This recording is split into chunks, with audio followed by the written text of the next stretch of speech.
So I don't know if I'm going to regret this, but I'm challenging myself to a new long-running series where I talk about each of the kings and queens who have ruled over England. But who was the first?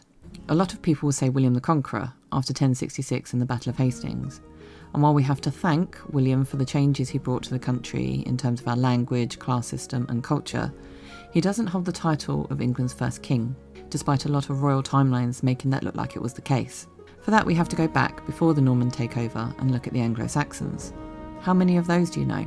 Alfred the Great maybe? To be fair, that would be a good shout. Alfred, who ruled Wessex from 871 to 899, defeated the Vikings when England was on the brink of collapse. He rebuilt towns, reformed the army, issued laws and promoted learning and literacy.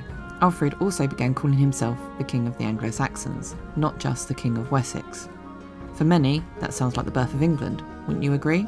But actually, Alfred never ruled over the whole of England. Large parts of the north and east remained under Viking control, and Mercia ruled alongside him, not beneath him.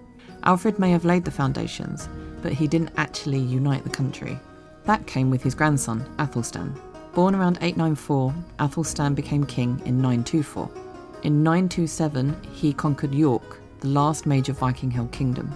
And this is when, for the first time, all of England was ruled by one man, not as a collection of kingdoms, but as a single realm. Æthelstan enforced laws across the country, defended England at Brunanburg in 937 against a coalition of Scots, Vikings and Britons, and ruled a single English kingdom, not a fickle alliance.